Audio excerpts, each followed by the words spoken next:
యేసు ప్రభు నమ్మకో మునుపు నేను బ్రహ్మంగారు మాల 6 సార్లు వేసుకున్నాను. మా నాన్న 22 సార్లు బ్రహ్మంగారు మాల వేసుకున్నాడు. యేసు ప్రభు అంటే అమెరికా దేవుడని, మన దేవుడు కాదని, హిందూ దేవుళ్ళు మనం పూజించే వాళ్ళం అని చెప్పి అనుకుంటున్నటువంటి సందర్భం. ప్రతి సంవత్సరం బ్రహ్మంగారు మఠం పోయేవాళ్ళం. బ్రహ్మంగారు మఠం పోయేవాళ్ళం. మధ్యమడుగు సంవత్సరం 2 సార్లు పోయాం.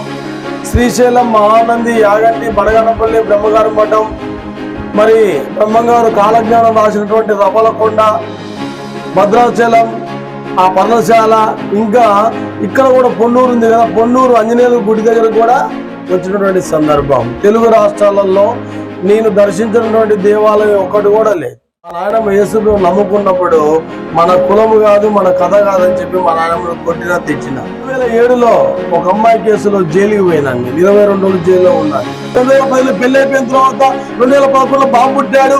బాబు పుట్టినటువంటి 11 రోజులకి నా ఊపిరితిత్తుకు నీరు వచ్చి బ్లడ్ వామిటింగ్. చివరికి మా నాన్న హైదరాబాద్ ఎర్రగడ్డ హాస్పిటల్ తీసుకుపోయినాడు. అక్కడ ఆ డాక్టర్ నుంచి చెప్పిన మాట ఏంటంటే, బాబు నీ ఊపిరితిత్తు నీరు వచ్చింది, నీ ఊపిరితిత్తు చెడిపోయింది, నీకు 95% నువ్వు చచ్చిపోతావు, 5% బతావు అని చెప్పి మా నాన్నతో సంతకం పిలుచుకున్నాడు. హైదరాబాద్ ఎర్రగడ్డ హాస్పిటల్కి ఇద్దరు సేవకురాళ్ళు దేవుని సువార్త చెప్పడానికి వచ్చాను.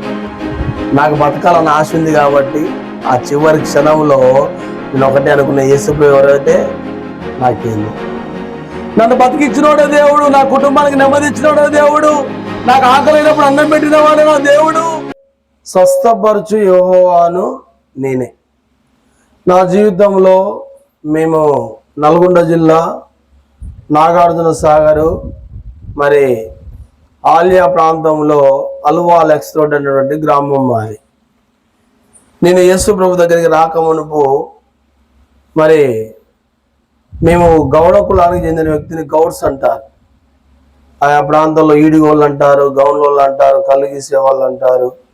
అయితే మా నాన్నకి మేము 3 కొడుకులం.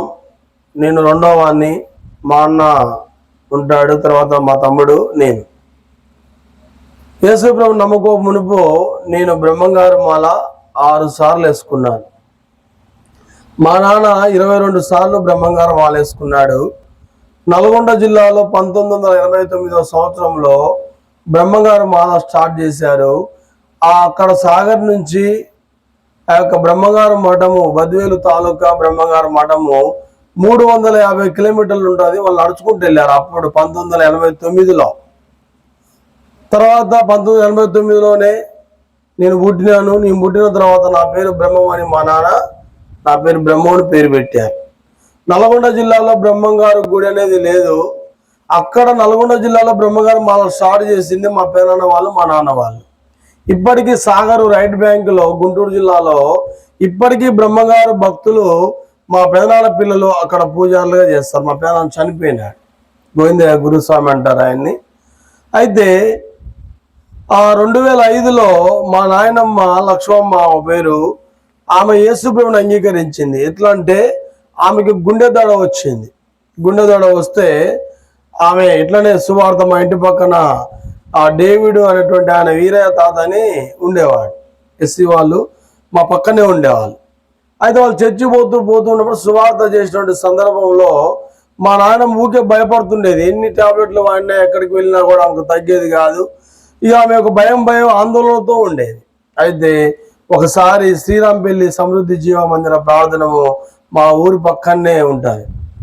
అక్కడికి వెళ్ళిన తర్వాత బాగుపడిన తర్వాత మాకు అసలు యేసు ప్రభు అంటే మాకు తెలియదు. యేసు ప్రభు అంటే మాకున్నటువంటి కాలం ఏంటంటే, యేసు ప్రభు అంటే అమెరికా దేవుడని, మన దేవుడు కాదని, హిందూ దేవుళ్ళు మనం పూజించే వాళ్ళం అని చెప్పి అనుకుంటున్నటువంటి సందర్భం. ఆ సందర్భంలో ప్రత్యేకంగా మా నాయనమ్మ యేసు ప్రభుని అంగీకరించింది. ఆ అంగీకరించినప్పుడు మా నాయనమ్మ నేనేం చేశానంటే, ఆమె కూడా బ్రహ్మంగారు మాల వేసుకుంది. ప్రతి సంవత్సరం బ్రహ్మంగారు మఠం పోయేవాళ్ళం. మధ్యమడుగు సంవత్సరం 2 సార్లు పోయాం. శ్రీశైలం, మహానంది, యాగంటి, బడగనపల్లి బ్రహ్మంగారు మఠం, మరి బ్రహ్మంగారు కాలజ్ఞానం రాసినటువంటి రవలకొండ, భద్రాచలం, ఆ పర్ణశాల, ఇంకా ఇక్కడ కూడా పొన్నూరు ఉంది కదా, పొన్నూరు ఆంజనేయుల గుడి దగ్గర కూడా వచ్చినటువంటి సందర్భం. తెలుగు రాష్ట్రాలలో నేను దర్శించినటువంటి దేవాలయం ఒకటి కూడా లేదు. మా నాన్న వాళ్ళు, మా అమ్మ వాళ్ళు వారంలో 2 సార్లు ఉపవాసం ఉండేవాళ్ళు. అలాంటి పరిస్థితుల్లో మా నాయనమ్మ యేసును నమ్ముకున్నప్పుడు మన కులము కాదు, మన కథ కాదని చెప్పి మా నాయనమ్మను కొట్టినా తెచ్చిన. 2007లో నాకు డిగ్రీ ఫస్ట్ ఇయర్ అయినప్పుడు ఆటో కొనుక్కున్నాను. అయితే 2007లో ఇట్లా చర్చికి పోయేస్తుంటే ఆదివారం రోజు వాళ్ళు చర్చికి పోయేస్తారు చూసారా, మన ఎబ్రోన్ సావాసంలో మధ్యాహ్నం పూట ప్రార్థన అయిపోయిన తర్వాత భోజన సావాసం ఉంటాయి. నేనేమన్నా శ్రీరాంపల్లికి మా నాయనమ్మ పోయేది కదా, ఎబ్రోన్లో సాంబార్ ఎంత బాగుంటుందో శ్రీరాంపల్లి మందిరంలో కూడా సాంబార్ కోసం కూడా పోయినటువంటి సందర్భం. అలాంటి పరిస్థితుల్లో మా నాయనమ్మ చిన్నతనం అప్పుడప్పుడు తీసుకుపోతుండేది, పాలు పోసేవాళ్ళం. మా నాన్న పాల వ్యాపారం చేసేవాడు. నేనేమో తిట్టానంటే ఒక ఆయన ఏమంటారు తెల్లగోళ్ళు చేపల చేసేప్పుడు అంగీకరిస్తాను మీసాలు తీసేసినాడు. నేను ఆటోలు ఎక్కినప్పుడు సండే రోజు నేనేమన్నానంటే, భోగాతోలు వేసినట్టు అట్లా ఉన్నావు నువ్వు, మీరు ఒక్క పూట గుడ్డు కోసం దేవుని మందిరానికి పోతారు, మీరు చర్చికి పోతారు మీరు అని చెప్పి ఆయన తిట్టినా. నేను తిట్టినటువంటి సంవత్సరానికి 2010లో పెళ్ళి అయిపోయింది. పెళ్లి చేసుకున్న సంవత్సరం కొడుకు పుట్టినాడు. 2007లో ఒక అమ్మాయి కేసులో జైలుకి పోయినాను. నేను 22 రోజులు జైల్లో ఉన్నాను. నేను 2007లో జైలుకి వచ్చిన తర్వాత పేకాట ఆడేటువంటి సందర్భం. పేకాట ఎట్లా ఆడేవాడిని తెలుసా, 5 నిమిషాలలో 5 వెలుబడి ఆట ఆడేవాడిని. 10 3 ముక్కలు ఆట ఆడేవాడిని. అప్పుడు జైలుకి పోయినప్పుడు నా వయసు ఎంత తెలుసా, 17 సంవత్సరాలు. 17 సంవత్సరాల నుంచి 20 సంవత్సరాల మధ్యలో, నాకు 23 సంవత్సరాల మధ్యలో 3 సంవత్సరాలు నా తండ్రి ఉన్నటువంటి వయసు ఉన్న వాళ్ళతో పేకాట ఆడుతూ వచ్చినాను. అప్పుడు నా హీరో ఎవరంటే ఎన్టీఆర్ ఫ్యామిలీ. బాలకృష్ణ సినిమా వచ్చిందంటే, ఎన్టీఆర్ సినిమా వచ్చిందంటే 2004-05లో ఆది సినిమా వస్తే ఆ రోజు కోటల్ ఎగ్జామ్, 10th క్లాస్ ఎగ్జామ్, కోటల్ ఫైనల్ ఎగ్జామ్. కోటల్ ఎగ్జామ్ ఉంటే మా ప్రాంతంలో వర్షాలు ఎక్కువ పడతాయి.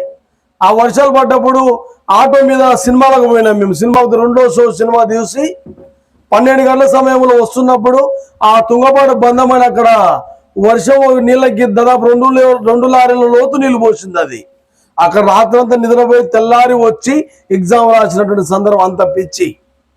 అలాంటి పిచ్చిలో ఇదే నా జీవితం. బ్రహ్మంగారు భక్తుణ్ణి. అక్కడ మా కల్లెపల్లి కోటమశమ్మ మధ్యమానికి అంజనేయులు ఉంటుంది. ఇక నా పిచ్చిలో నేను బతుకుతూ ఇదే నా జీవితం అనుకుంటూ నేను మళ్ళీ 2010లో నాకు నచ్చినటువంటి అమ్మాయిని, మా క్యాస్ట్ కాకుండా వేరే క్యాస్ట్ అమ్మాయిని ఎస్టీ వాళ్ళని చేసుకున్నాను. నేను చేసుకున్నటువంటి సందర్భంలో తల్లిదండ్రులకు అత్తమామకు ఇష్టం లేకుండా పెళ్లి చేసుకున్నాను. నేను పెళ్లి చేసుకున్న సంవత్సరానికి కొడుకు పుట్టాడు. ఎంతో ఆనందంగా సాఫీగా సాగిపోతున్న జీవితంలో 2010లో పెళ్లి అయిపోయిన తర్వాత 2011లో బాబు పుట్టాడు. బాబు పుట్టినటువంటి 11 రోజులకి నా ఊపిరితిత్తుకు నీరు వచ్చి బ్లడ్ వామిటింగ్ అయింది. అది కూడా నాగార్జున సాగర్ ప్రాజెక్ట్ హౌస్లో పేకాట ఆడుతున్నాం. ఎప్పుడంటే తొలి ఏకాదశి అంటే జూన్ నెలలో వస్తాయి. 3 రోజులు పేకాట ఆడతాం. పేకాట ఆడుతుంటాడు, సినిమాలకు పోయేటాడు, సినిమా పోతాడు, బిర్యానీ తింటాడు, మందు అవుతాడు. అలాంటి సందర్భంలో నా బాబు పుట్టినటువంటి 11 రోజులకి నేను అక్కడికి వెళ్ళి కొబ్బరికాయ కొట్టకుండా అక్కడ స్నానం చేసి వచ్చి అక్కడ పేకాట ఆడదామని చెప్పుకున్నటువంటి బాత్రూమ్కి వెళ్ళిన తర్వాత అకస్మాత్తుగా బ్లడ్ వామిటింగ్ అయింది. బ్లడ్ వామిటింగ్ అయిన తర్వాత విపరీతమైన నొప్పులు వేస్తుంది. నొప్పులు వేసినప్పుడు మా అన్న ఆర్ఎంపీ డాక్టర్ వెంకన్న అని మా అన్న, ఆయనకు ఫోన్ చేస్తే ఒక టాబ్లెట్ ఇచ్చాడు. ఆ గవర్నమెంట్ హాస్పిటల్ ఎదురుగానే మేము ప్రాజెక్ట్ హౌస్ దగ్గర పేకాట ఆడుతున్నప్పుడు సందర్భంలో అక్కడి నుంచి 1 కిలోమీటర్ ఉంటుంది. ఆ గవర్నమెంట్ హాస్పిటల్ ఎదురుగా ఒక మెడికల్ షాపులో టాబ్లెట్ తీసుకొని వేసుకున్న తర్వాత మళ్ళీ పేకాట ఆడుతున్నా. ఆ రోజు నా పేకాటలో దాదాపు 3,500 రూపాయలు పోయినాయి. పోయిన తర్వాత మళ్ళీ నొప్పి స్టార్ట్ అయిపోయింది. మా ఫ్రెండ్ ఒకటేం చేసినట్టు బైక్ మీద తీసుకొచ్చి అక్కడి నుంచి సాగర్ నుంచి నల్గొండ బస్సులు ఉంటాయి. మాకు నల్గొండకి ఆ సాగర్ మధ్యలో అలవాల్ ఎక్స్పోర్ట్ అని ఉంటుంది మా ఊరు. ఆ స్టేజ్ మీద దిగిపోయిన తర్వాత మా భార్యకి చెప్పిన, ఇట్లా నాకు బ్లడ్ వామిటింగ్ అయింది, నాకు నొప్పులు వేస్తుందని చెప్పిన తర్వాత జరిగినటువంటి సంఘటన ఏంటంటే, ఆ రాత్రి ఆర్ఎంపీ డాక్టర్ని పిలిపించుకొని ఇంజక్షన్ వేసుకున్న తర్వాత రాత్రి పడుకున్న మళ్ళీ తెల్లారి లాగానే మళ్ళీ నొప్పి స్టార్ట్ అయిపోయింది. నొప్పి స్టార్ట్ అయిన తర్వాత ఆర్ఎంపీ డాక్టరు ఆ మిర్యాల కూడా ఆల్య హాస్పిటల్ తీసుకెళ్ళి అక్కడ వారం రోజులు ఉన్నా. ఆ వారం రోజులలో నా ఊపిరితిత్తుకి అంటే ఇక్కడ బాగా నొప్పిలేస్తుంది, 105 కిలోల జ్వరము, చలికాలంలో 3 చెద్దర్లు కప్పుకున్నా కూడా నాకు జ్వరం ఆగట్లేదు. అక్కడ డాక్టర్లు చూసి వారం అంతా చూసి మాకు అర్థం కావట్లేదు, నల్గొండ టీబీ హాస్పిటల్ పంపిస్తాం, గొల్లగూడ హాస్పిటల్కి. అక్కడ పోతే టీబీ వాళ్ళు చూస్తారు, ఒకవేళ టీబీ కనుక వచ్చిందేమో, నీ ఊపిరితిత్తు డ్యామేజ్ అయిపోయింది, మాకు అర్థం కావట్లేదు అని చెప్పినారు. చెప్పిన తర్వాత అరుంధతి మేడం అని ఒక మేడం ఉంటుంది, అప్పట్లో 2011లో జూలై 13వ తారీఖున జరిగినటువంటి సంఘటన. అక్కడికి పోయిన తర్వాత ఆమె నాకు ట్రీట్మెంట్ చేస్తూ ఉన్నప్పుడు జ్వరం తగ్గట్లే, నొప్పులేస్తుంది, బాధ వర్ణాతీతం ఉంది. అలాంటి పరిస్థితుల్లో నీ వయసు నాకు అప్పుడు ఎంత తెలుసా, 20 సంవత్సరాలు పెళ్లి చేసుకున్న 21వ సంవత్సరంలో అవన్న మాట ఏంటంటే, నీ వయసు చిన్నది, నువ్వు ఒకవేళ నాకు కూడా ఊపిరితిత్తుకి ఏమైందో తెలవట్లేదు, కానీ నీ ఊపిరితిత్తు డ్యామేజ్ అయిపోయింది, ఒకవేళ నిన్ను దేవుడు కనికరిస్తే హైదరాబాద్ ఎర్రగడ్డ చెస్ హాస్పిటల్లో పోతే, అక్కడికి పోతే ఒకవేళ పెద్ద డాక్టర్లు ఉంటారు, అక్కడ నీకు ట్రీట్మెంట్ చేస్తారు, బతుకుతావు అని చెప్పింది ఆమె.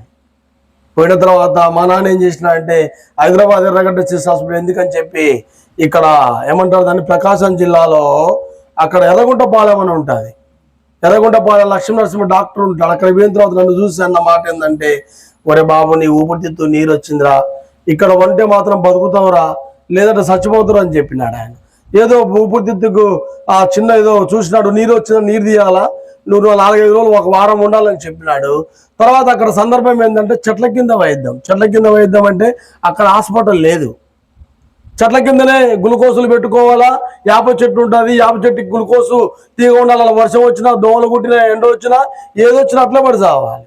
మా నాన్న సందర్భం చూసి, వరే నాయన ఈ వారం రోజులు ఉంటే కాదు నా 2-3 చచ్చిపోతాం, ఇదంతా వద్దులేరని చెప్పి మా నాన్న మళ్ళీ నల్గొండ తీసుకుపోయినాడు.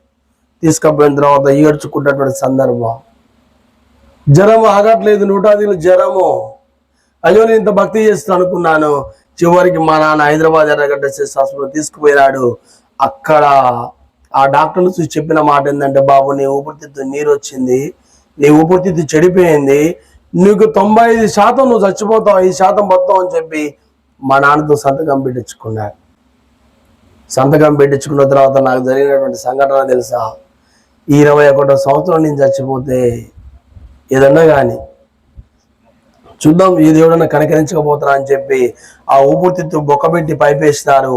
పైపు వేసిన తర్వాత వాటర్ అంతా పోయింది, జ్వరం తగ్గిపోయింది. ఆ పైపు ఎప్పుడైతే తీసారో నాకు శ్వాస ఆడకుండా నేను చచ్చిపోతాను. రోజు మా వార్డులో 3 చచ్చిపోతారు. నాకన్నా తక్కువ వయసు వాళ్ళు, నాకన్నా మధ్య వయసు వాళ్ళు, నాకన్నా ఎక్కువ వయసు ఇప్పుడే మాట్లాడతాడు, ఆయాసం ఎక్కువైతే ఎంతో మంది చచ్చిపోయినారు. చచ్చిపోతున్నప్పుడు నాకు కూడా మరణ పడకకి ఒక దావీదు అన్నట్టుగా నా మరణము 1 అడుగు దూరంకే ఉందన్నాడు. ఒక్క అడుగు దూరంలో మరణం అంచులోకి పోయినటువంటి సందర్భం. అలాంటి సందర్భంలో మా భార్యకు ఫోన్ చేసి నేనున్న మాట ఏంటంటే, నేనేమన్నా చెప్పండి, ఇష్టపడి పెళ్లి చేసుకొని ఈ వయసులో నన్ను వాళ్ళ తల్లిదండ్రులు కాదనుకుని నా దగ్గరకు వస్తే, అప్పటిదాకా నాకు బతకాలన్న కోరికలు ఇష్టానుసారంగా బతికిన ఇదే జీవితం అనుకున్నా, ఒక్కసారిగా నేను చచ్చిపోతా అంటే ఆమెకి చెప్పలేకుండా నేనేం సమాధానం చెప్పలేక, ఏదో ఒక రోజు వస్తానని చెప్పి ఏడ్చుకుంటూ బాధపడుకుంటూ నాలో నేను కుమిలిపోతూ ఫోన్ చేసేటువంటి సందర్భం. ఆ సందర్భంలో రాత్రి పడుకుంటే ఏమని చెప్పానా, అప్పుడు ఆ మాట నాకు గుర్తులేదు, కానీ దావీదు కీర్తనలో 6వ అధ్యాయం 10వ వచనం ఏముంటుందంటే, నా కన్నీటిని బట్టి నా పరుపు తేలిపోయింది. రాత్రి ఎట్లా పడుకునేది తెలుసా, ఇప్పుడు మాకు నిద్ర లేక మా కళ్ళు వాసిపోయినాయి. 2 రోజుల నుంచి మేము నిన్న నైట్ వచ్చాం, మేము కళ్ళు వాసిపోతే అప్పుడు కూడా చెద్దరు కప్పుకొని దుప్పటి కప్పుకొని ఏడిచేటువంటి సందర్భం. తెల్లారి పొద్దున్న అడిగేటోళ్ళు ఏంటంటే, ఏంది బాబు నువ్వు నిద్రపోలేదా అంటే ఏమని చెప్పాలా, ఒకవైపు మరణం, ఒకవైపు భార్య, ఈరోజు ఎవరు నా కొడుకేమైన తర్వాత నీవెందుకు నాకు అనేటోళ్ళు తల్లిదండ్రులు ఉన్నారు. ఇంకా ఈ లోకంలో ఎన్ని స్వార్థమైనటువంటి ప్రేమలు, ఒకరికి ఎవరు తోడు. నేను చచ్చిపోతే నా భార్య పరిస్థితి, బతకాలన్న కోరుకుంది కానీ బతికే పరిస్థితి లేదు. అయ్యో ఇంత భక్తి చేసిన, బ్రహ్మగారు మాలేసుకున్నా, మహిషములు మొక్కినా, ఎన్ని చేసినా నేను ఎవరికే ద్రోహం చేయలేదు. నాకు మందు, సిగరెట్, గుట్కా, దొంగతనం తప్ప మిగతా అలవాట్లు ఉన్నాయి. కానీ నేను మరణానికి హేతువైనది కూడా నేను ఏది చేయలేదు, కానీ ఏడ్చుకుంటూ బాధపడుకున్న సందర్భం. ఆ హాస్పిటల్లో దాదాపు అప్పటికే 20 రోజులు అయిపోయింది. 20 రోజులు అయిపోయిన తర్వాత దాదాపు 30 రోజుల దాకా మళ్ళా ఉంటూ వచ్చినారు. అప్పుడు హైదరాబాద్ ఎర్రగడ్డ చెస్ హాస్పిటల్కి ఇద్దరు సేవకురాళ్ళు దేవుని సువార్త చెప్పడానికి వచ్చారు. వాళ్ళు చెప్పిన మాట ఏం తెలుసా? పరలోక రాజ్యం సమీపించింది, మీరు మానవ మనసు పొందండి, పాపక్షమాపణ బాప్తియం తీసుకోండి, యేసుప్రభువు నమ్ముకుంటే మీ పాప రోగం పోతుంది, యేసుప్రభువు నమ్ముకొని చచ్చిపోతే నరకం నుంచి తప్పించబడితే నీ పరలోక రాజ్యం ఉంటుంది అని చెప్పిన. యేసుప్రభువు నమ్ముకుంటే నీ కులము నీ మతం మార్చుకోవాల్సిన అవసరంలే, నీ హృదయాన్ని మార్చుకో అని చెప్తున్నారు. రెండోది, యేసుప్రభువు నమ్ముకుంటే మీకు ఏ రోగమైనా పోద్దని చెప్తున్నారు. అప్పటికే మా వార్డులో 43 మంది పేషెంట్ ఉంటే యేసుప్రభు గురించి చెప్పినప్పుడు వాళ్ళు ఏమన్నారు తెలుసా? ఆ హైదరాబాద్ ఎర్రగడ్డ చెస్ హాస్పిటల్కి ఈ దేశంలో అన్ని రాష్ట్రాల ప్రజలు వస్తారు. ఒక్కొక్కడు ఏమంటాడంటే, యేసుప్రభు మన దేవుడు కాదు, నాకు బతకాలని ఆశ ఉంది కాబట్టి ఆ చివరి క్షణంలో నేను ఒకటే అనుకున్న, యేసుప్రభు ఎవరైతే నాకేంది, నన్ను బతికిచ్చినోడే దేవుడు, నా కుటుంబానికి నెమ్మది ఇచ్చినోడే దేవుడు, నాకు ఆకలైనప్పుడు అన్నం పెట్టిన వాడే నా దేవుడు అని నేను తీర్మానం చేసుకున్న సందర్భం ఏంటంటే, అక్కడ చెప్పిన తర్వాత బెడ్ వంచి ఈనాడు విశ్వాస జీవితంలో క్రీస్తుని ప్రేమను ప్రకటించాలంటే క్రీస్తు కొరకు ఎంతో కొంత నీవు నేను క్రయము చెల్లించ. ఆ రోజు ఒక్క బెడ్ ముక్క, అప్పుడు ఆ రోజుల్లో నాకు తెలిసి ఆ బెడ్ ముక్క 5 రూపాయలు ఉంటుంది, చిన్న బ్రెడ్ ముక్క. ఆ బ్రెడ్ ముక్క ఇచ్చి వాళ్ళ దగ్గరకు వచ్చి చెప్పినప్పుడు సువార్త మాట ఏంటంటే, యేసుప్రభు నమ్ముకుంటే నీకే రోగం పోద్దని చెప్పినారు. చెప్పిన తర్వాత నేను అన్న మాట ఏంటంటే, నేను చెప్పిన నాయామాలి పలానా నల్గొండ జిల్లా నాగార్జున సాగర్, నాకు ఇచ్చిన సమయం కూడా అయిపోయింది, నేనేమో ఇంకా 20 నిమిషాలు చెప్పమంటే దాదాపు రోజంతా చెప్తా, కానీ దయచేసి ఒక 5 నిమిషాలు కొంచెం సమయం ఇవ్వండి, అది కూడా ముగిచ్చేస్తా. అయితే ఆ బ్రెడ్ ఇచ్చినటువంటి సందర్భంలో, అందుకని బహుశా పాపం ఇంకా అంతకుముందు అబ్రహ్మన్న నాకు ఎప్పుడో సాక్ష్యం ఇచ్చేటోడు, ఈ మధ్య సాక్ష్యం కూడా ఎట్లా ఇంకా చెప్పింది చెప్తాను ఆయన అని చెప్పి, సాక్ష్యం వల్ల ఒక్కడు మారు మనసు పొందినా చాలు. నా గురించి ఎవరు చెప్పుకోవాల్సిన అవసరం కూడా, నా గురించి లెక్క చెప్పేది ప్రభు ఉన్నాడని నాకు తెలుసు. నేను చేసే పని కూడా రోజు 10 మందికి అన్యజనులకు సువార్త చేసే గొప్ప భాగ్యం ఇచ్చినాడు. తర్వాత చెప్తా, ఇప్పుడు జస్ట్ అన్నీ వస్తాయి. తర్వాత జరిగిన సంఘటన ఏంటంటే, అయ్యా నాది పలానా, నా పేరు బ్రహ్మం, మా నల్గొండ జిల్లా నాగార్జున అహల్య అనుమూల మండలం, నా ఊపిరితిత్తు నీరు వచ్చింది, డాక్టర్లు 95% చచ్చిపోతా అంటున్నారు, మరి మీరేమో యేసుప్రభువుని నమ్ముకుంటే బతుకుతా అంటున్నారు, నా గురించి మీరు ప్రార్థన చేయండి అని చెప్పినాను. చెప్పిన తర్వాత అల్ల మాట చెప్పనా, ఈ హాస్పిటల్లో ఇంతమంది ఉన్నారు కదా, వాళ్ళకంటే ముందర నువ్వు యేసుప్రభువుని నమ్ముకుంటే నీ రోగం బాగైపోద్ది, నీ గురించి ప్రార్థన చేస్తాము, నువ్వు ఇంటికి వెళ్ళిపోతావు అని చెప్పినారు. వాళ్ళు చెప్పిన ఒక్క మాట నాకు ధైర్యాన్ని ఇచ్చింది. నిజంగా మనిషి బాధలో ఉన్నప్పుడు నీ వాక్యమే నన్ను బ్రతికిచ్చిన, ఇదే బాధలో నెమ్మది. ఒక్క ఆదరణకరమైన మాట, చివరి క్షణంలో చచ్చిపోతున్నప్పుడు ఒక మాట ఏంటంటే, యవ్వన ప్రాయంలో ఉన్నటువంటి వ్యక్తి, 21 సంవత్సరం ఉన్నటువంటి వ్యక్తి చచ్చిపోతుంటే ఎంత బాధ ఉంటుందో చెప్పండి. వయసు భార్య ఏమి అనుభవించకుండా చచ్చిపోతా అంటే ఎంత బాధ ఉంటుంది. మానపడక మీద ఉన్నప్పుడు అన్ని గుర్తొస్తాయి. ఇప్పుడు యేసుప్రభువుని నమ్ముకుంటారా, మీ జీవితాలు మార్చుకుంటారా, ప్రతి ఆదివారం చర్చికి రాని అంటే వాడు వింటాడా చెప్పండి? ఒక్కరు కూడా వినరు. ఏదైనా కరువు, బాధో, రోగమో, నిందో, అవమానమో, అప్పుల సమస్య ఏదైనా యేసుప్రభువుకి వస్తా, ఆ యేసుప్రభు దగ్గరికి రావడానికి ఒకే ఒక కారణం ఏంది, నాకు రోగం రాకపోతే నేను యేసుప్రభు దగ్గరికి రా. అలాంటి పరిస్థితులు ఏడ్చుకున్నటువంటి పరిస్థితి, ఆ పరిస్థితిలో ఎటు పోవాలో దిక్కు చూడని పరిస్థితి, ఏ బంధువులు ఏ స్నేహితులు, అతో పేకాట అనేవాడు, సినిమాలు చూసిన వాడు, నాకెంత బంధువు వర్గం ఉన్నప్పటికి కూడా ఏ ఒక్కడు కూడా పలానా బ్రహ్మం అంటే గోవిందు కొడుకు, రెండో కొడుకు అంటే వాడి వయసులో చేసినటువంటి పాపాలు, మా అమ్మ నాన్న మాట నువ్వు పుట్టకపోయినా బాగుండు, అరే మా వృద్ధాపంలో అన్నం పెడతావా అన్నటువంటి సందర్భము.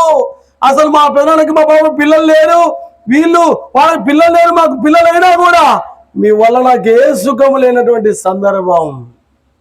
అలాంటి పరిస్థితులు ఏడ్చుకుంటూ బాధపడుకుంటూ, ఇంట్లో సాక్ష్యం లేదు, ఊర్లో సాక్ష్యం లేదు, బంధువుల్లో సాక్ష్యం లేదు, ఏ బంధువులు కూడా చనిపోయినట్లు ఎవరు రానటువంటి పరిస్థితి. అలాంటి పరిస్థితుల్లో యేసుప్రభు యొక్క ఆదరణకరమైన ఒక్క మాట నా చెవిలో పడ్డ వెంటనే ఒక నెమ్మది వచ్చింది. అన్న తర్వాత మా నాయన ఎన్నిసార్లు నా గురించి ప్రార్థన చేసింది, అయ్యా ఎవరిని మార్చకపోయినా ఫస్ట్ వీన్ని మార్చి, ఎన్నిసార్లు కన్నీరు గార్చిందో.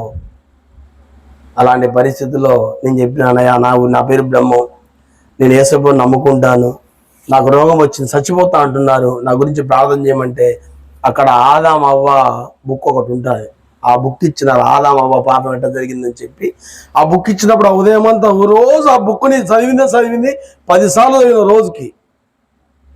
చదివిన తర్వాత ఒక నమ్మకత్వం వచ్చింది, దేవుడు అంటే ఎందుకు తెలియజేస్తున్నాడు. తర్వాత హాస్పిటల్లో 30 రోజులు అయిపోయింది కదా, అయిపోయిన తర్వాత వాళ్ళు సువార్త చెప్పిన తర్వాత నేను అటు ఇటు కాకుండా బ్రహ్మగారు భక్తుని కదా, కలపల్లి మైసమ్మ భక్తుడు కదా, మధ్యమడికి భక్తుని కదా, ఇట్లా యేసుప్రభుని ఒకవేళ బాగా చేస్తే యేసుప్రభు నమ్ముకుంటా అని చెప్పిన, ఇట్లా బ్రహ్మగారు మాలేసుకుంటా అని చెప్పిన. విజయవాడ కనకదుర్గ కూడా ఇంకా చెప్పలేను నేను. అదే 2011లో యేసుప్రభు నమ్ముకున్న తర్వాత కూడా కనకదుర్గ గారికి వచ్చి గుండు కోయించుకున్న సందర్భం. అట్లా 4 రోజులు అయిపోయింది. 4 రోజులు 2 తలంపుల మధ్య ఉన్న చివరికి ఒక మాట ఏంటంటే, హాస్పిటల్లో చెప్పిన మాట, నీవు ఒకసారి పోయినాను మా బాబుకి పేరు పెడతా అని చెప్పినప్పుడు, మా నాన్న వాళ్ళు ఫోన్ చేసినప్పుడు మా అమ్మమ్మ నా కాడ దాదాపు 30 రోజులు ఉంది.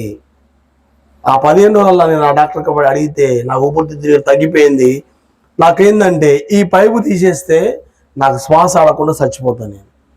వాళ్ళ దగ్గరికి వెళ్ళి నేను చెప్పిన మాట ఏంటంటే, మా బాబుకి పేరు పెట్టాలంటున్నారు, నేను యేసుప్రభువుని అన్ని మా బాబుకు పేరు పెట్టాలంటున్నారు కాబట్టి నన్ను ఇంటికి పంపేస్తా, నాకు జ్వరం తగ్గింది, అంత తగ్గింది అంటే వాళ్ళు చెప్పిన మాట ఏం చెప్పనా, బ్రహ్మం నీకంటే 2 సంవత్సరాల ముందు వచ్చిన ఉన్నారు, 6 నెలల కింద వచ్చిన వాళ్ళు, 3 నెలల కింద వచ్చిన వాళ్ళు ఎప్పుడు చచ్చిపోతుందో తెలియదు. నువ్వు కూడా ఎప్పుడైనా ఈ 15 రోజులు ఎప్పుడైనా చచ్చిపోవచ్చు. ఉన్న ఒక్క ఆశ కూడా పోయింది. పోయిన తర్వాత నేనేం చేయాలి? ఇక తర్వాత వదిలిపెడతారా? మళ్ళీ ఇద్దరు సేవకురాలు ఎక్కడికి వచ్చి సరాసరి నా కాడికి వచ్చారు. అందుకని మాటికి సేవకుడు మన ఇంటికి వస్తున్నప్పుడు మనం ఏదో పెట్టినట్టు ఫీల్ అవుతాం. మనం దేవుడు ఏదో గొప్ప కార్యం చేయడానికి నీ దగ్గరికి మాటికి దేవుని సేవకుడైనా ఒక విశ్వాసైనా ఫోన్ చేస్తుందంటే నేను ఆ జీవితంలో ఒక అద్భుతం చేయడం కొరకే. వాళ్ళు సరాసరి ఎవ్వరి దగ్గరికి పోలే, నా దగ్గరకు వచ్చి బ్రహ్మం నువ్వు ఇంటికి వెళ్ళిపోలేదా అని చెప్పి వచ్చి ప్రార్థన చేస్తున్నారు. నా ఊపిరితిత్తులు నీకు తగ్గలేదని చెప్తే నేను చెప్పిన మాట ఏం తెలుసా, నేను కూడా యేసుప్రభువుని నమ్ముకున్నాగా నాకు ఏ రోగమో తగ్గలే. డాక్టర్లు ఈ 15 రోజులు ఎప్పుడైనా చచ్చిపోతా అంటున్నారంటే వాళ్ళు చెప్పిన మాట ఏంది, నిజంగా నువ్వు యేసుప్రభువుని నమ్ముకున్నావా అంటే నా చరిత్ర అంతా చెప్పిన, బ్రహ్మగారు మాలేసుకున్నా, భక్తి చేసిన, మా నాన్న ఎట్లా చెప్పిన అట్లా చెప్పిన ఒకటే మాట చెప్పిన మాట ఏంటంటే, నువ్వు యేసుప్రభువుని నమ్ముకో, ఎన్ని వదిలేసేయి, యేసుప్రభుని ఒక్కని నమ్ముకొని పాపాలు క్షమించమని అడుగు, యేసుప్రభు నిన్ను బతికిస్తాడు అని చెప్పేసి వెళ్ళిపోయినారు వాళ్ళు ప్రార్థన చేసి. నేను ఒకటే అనుకున్నా, నిజంగా ఈ బ్రహ్మగారి దేవుడు ఈ కలపల్లి మైసమ్మ నుండి ఉంటే నాకు ఈ పరిస్థితి వచ్చేది కాదు. కాబట్టి డాక్టర్లు పక్క పడేసినారు, అందరూ వదిలేసినారు. చివరికి యేసుప్రభు నమ్ముకుంటే అన్నారు బతుకుతా అన్నారు కదా. నేను ఒకటే అనుకున్నా, ప్రభువా నువ్వెవరో నాకు తెలియదు, నువ్వు నిజమైన దేవుడు అయితే నన్ను బతికిచ్చేవాడు అయితే నన్ను బ్రతికించు, ఈ 15 రోజులు కనుక బతికితే నేను నమ్ముకుంటా అని చెప్పిన తర్వాత నిజంగా మోకాలుండి మేము ప్రార్థన చేస్తే ఆ 15వ రోజు డాక్టర్లు నా పైపు తీసేసి నన్ను ఇంటికి పంపిస్తున్నారు. పంపించిన తర్వాత అన్నమాట ఏంటంటే, ఏ దేవుడు బతికిచ్చినాడో నిన్ను మాత్రము బతికిచ్చినాడు, ఏ దేవుడో కాదయ్యా, నన్ను యేసుప్రభు దేవుడు నన్ను బతికిచ్చాడని చెప్పి నా మనసులో అనుకొని ఇంటికి వెళ్ళిపోయిన తర్వాత మళ్ళీ ఏమి ఎరగనట్టుగా మళ్ళీ 4 నెలలు బ్రహ్మగారి మఠం పోయి, మధ్యమడుగు పోయి, కలిపేలు కూటమశం కలిపి ఆటలు కోసి మళ్ళీ పేకాట ఆడుకుంటా, సినిమాలు చూసుకుంటా, ఏమి అసలు యేసుప్రభు ఎవరో నాకు తెలవదన్నట్టుగా మళ్ళీ తిరుగుతూ వచ్చిన. మళ్ళీ 4 నెలల తర్వాత మళ్ళీ ఊపిరితిత్తుకు నీరు మళ్ళీ వచ్చింది. మళ్ళీ హాస్పిటల్కి పోయినా. హాస్పిటల్ పోతే వాళ్ళ అన్న మాట ఏంటంటే, నువ్వు ఎర్రగడ్డ చెస్ హాస్పిటల్కి పోయినా అక్కడికి పోంటే వాళ్ళు ఏం చేసినారంటే ఎర్రగడ్డ చెస్ హాస్పిటల్ ఉస్మానియా హాస్పిటల్కి రాసినారు. ఉస్మానియా హాస్పిటల్కి రాసినోడు, గాంధీ హాస్పిటల్కి పోయినోడు, వాడు బతుకొచ్చిందంటే రాళ్ళతో కొట్టినా కూడా చచ్చిపోడు. మీరు గమనిస్తే ఉస్మానియా హాస్పిటల్ కాడికి, ఎర్రగడ్డ చెస్ హాస్పిటల్ కాడికి పోతే, గాంధీ హాస్పిటల్ కాడికి పోతే చిన్న యవ్వన ప్రాయంలో ఉన్నటువంటి వాళ్ళు ఎంతమంది చచ్చిపోతారు. అలాంటి పరిస్థితుల్లో పోయినా ఉస్మానియా హాస్పిటల్ పోయిన తర్వాత, బాబు నీకు ఆపరేషన్ చేయాలి, 25 కుట్లు పడతాయి, నువ్వు చచ్చిపోతావు, ఆపరేషన్ చేస్తుందని చెప్పినారు వాళ్ళు. అప్పుడు అనుకున్న ప్రభువా, గొడితో పోయేదాన్ని గొడవలాగా తెచ్చుకున్న ప్రభువా, ఇది ఒక్కసారి క్షమించి నన్ను బ్రతికిస్తే నమ్మకంగా నేను బతుకుతావు ప్రభా అని చెప్పి తీర్మానం చేసుకున్న. మోకాళ్ళ మీద ప్రార్థన చేసిన తర్వాత దేవుడు కృపను బట్టి ఉస్మానియా హాస్పిటల్లో 2012లో జనవరి నెల నాకు ఊపిరితిత్తుకి ఆపరేషన్ అయింది. దేవుడు నన్ను బ్రతికిస్తూ వచ్చిన. దేవుడు బ్రతికిచ్చిన తర్వాత అక్కడుండే నేను తీర్మానం చేసుకున్నా. మా భార్యకు ఫోన్ చేసి చెప్పిన, నేను యేసుప్రభువుని నమ్ముకుంటా అని చెప్పిన తర్వాత, నీ దేవుడే నా దేవుడి, నీ జనమే నా జన్మ, ఎక్కడ పాతి పెట్టబడితే అక్కడ పాతి పెట్టబడతా అన్నది. ఇంటికి వచ్చిన 2 రోజులు నేను ఒక నెల రెస్ట్ తీసుకొని మా నాన్నమ్మ పోయి చర్చికి పోయిన, శ్రీరాంపల్లి సమృద్ధి జీవమందిరం ప్రార్థనకు పోయినా. అక్కడ పోయిన తర్వాత 3 నెలల బాప్తిజం చేసుకున్నా. నా జీవితాన్ని నా పాప స్థితిని వదిలిపెట్టి ఏప్రిల్ 8వ తారీఖున 2012 బాప్తిజం తీసుకున్నా. బాప్తిజం తీసుకున్న తర్వాత నేను నా భార్య ఒకటే బాప్తిజం తీసుకున్నాం. ఇంకా అప్పుడు జీవితం మళ్ళీ స్టార్ట్ అయిపోయింది కొత్తగా. మా నాన్న ఇల్లు పొలం మొత్తం వేసినాడు, తినడానికి తిండి లేదు. మా నాన్న వాళ్ళు ఏరుపడమని చెప్పినారు. 3 నెలలు ఉపవాసం ఉండి ప్రార్థన చేస్తే మా పేరన మేము ప్రార్థన చేసిన, ప్రభా మళ్ళీ నాకు ఆటో కొనొచ్చు ప్రభా, ఇట్లా బైబిల్ బ్యాగ్ పట్టుకొని పోతే నన్ను అందరూ దూషిస్తారు. మొన్నటిదాకా యేసుప్రభు మొన్నటిదాకా బ్రహ్మంగారు అన్నాడు, ఇప్పుడు యేసుప్రభు అన్నాడు, వీడియో పిల్లలను బోధించలేక పోషించలేక ఇప్పుడు అడుగుతున్నాను అంటారు. ప్రభా నీ నామానికి అవమానం వద్దు ప్రభా అని చెప్పి 3 నెలలు ఉపవాసం ప్రార్థన చేస్తే మా పిల్లల 10,000 ఇచ్చాడు. మా చెల్లో ఉంటాడు, 10,000 ఇచ్చినాడు. మా 30,000 ఇచ్చి 40,000 కట్టినా. 90,000 ఆటో తీసుకున్నా. ఆటో తీసుకుని సంవత్సరం లోపల ఆ ఫైనాన్స్ కట్టేసి మళ్ళీ 80,000 క్యాష్ పెట్టి తీసి ప్రతి ఆధారం చర్చపోవడం మొదలుపెట్టిన. రోజు 1,000 రూపాయలు తోలినా. అందులో దశభాగం తీసి పెట్టిన. ప్రతి సంఘ ప్రార్థన, బైబిల్ స్టడీ, ఉపవాస ప్రార్థన, నా ఆటో ఎక్కిన ప్రతి వారికి నేను సువార్త చేసిన. సువార్త చేస్తున్నప్పుడు ప్రభా ఇంకా కన్క్లూజన్కి వస్తున్నా. ప్రభా నాకు అన్ని నా జీవితం మారిపోయింది. సువార్త చేసే భాగ్యం ఇచ్చావు. 2013 నా వాగ్దానం అపోస్తల కార్యాలు 13:33 ప్రకారంగా నీవు నా కుమారుడివి, నేను కనియున్నా అని చెప్పినాడు. సువార్త చేసే గొప్ప భాగ్యం ఇచ్చినాడు. ప్రభా ఇన్ని ఇచ్చావు కదా ప్రభా. నా బంధువుల దగ్గరికి పోతే నేనేమి లేకుండా పోయిందంటే నన్ను అందరూ ఏమంటారంటే, యేసుప్రభు నీకు ఏమి చేసినారా అంటారు. కాకపోతే ప్రభా నా భార్యకు ఉద్యోగం ఇస్తావా ప్రభు అని ప్రార్థన చేసినప్పుడు 2013 నా భార్యకి ఇచ్చినటువంటి వాగ్దానం ఏంటంటే, కీర్తనల గ్రంథం 25వ వచనం ప్రకారంగా నీ కోరికని సిద్ధింపజేసి నీ ఆలోచన సఫలము చేస్తాడు. నిజంగా మా భార్యను చదువుకుంటూ వచ్చినాను. ఇంకెన్నో కష్టాలు, బాధలు, అవమానాలు ఎదుర్కొన్నా. తర్వాత 2018లో నా భార్యకు టీచర్ ఉద్యోగం వచ్చింది. గద్వాల డిస్టిక్లో 6 సంవత్సరాలు చేసినాం. ఆ 2018, 2020 ఎక్కడికి వచ్చి హైదరాబాద్కి వచ్చాం. హైదరాబాద్లో రేపు చర్చికి పోతాం. ఇప్పుడు హైదరాబాద్లో ట్విన్ సిటీ ద్వారా నేను పరిచయకి వెళ్తా ఉంటాను. జియో అనిసి ద్వారా తర్వాత అబ్రాహ్మణ టీం పరిచయం అయింది. 2 సంవత్సరాల నుంచి ఇట్లా నేను సువార్త చేసుకుంటూ వచ్చా. నా జీవితంలో మేలు కలిగింది. ఒక మాట ఏంటంటే చివరిగా, యేసు ప్రభు ఏదైనా బాగు చేయగల దేవుడు. రెండోది, యేసు ప్రభు నీ పాపాలు క్షమించే దేవుడు. యేసు ప్రభు నిత్య జీవం ఇచ్చే దేవుడు. యేసు ప్రభు నమ్ముకొని పాపం చేసినా నరకం తప్పదు. యేసు ప్రభు నమ్ముకోకపోయినా నరకం తప్పదు.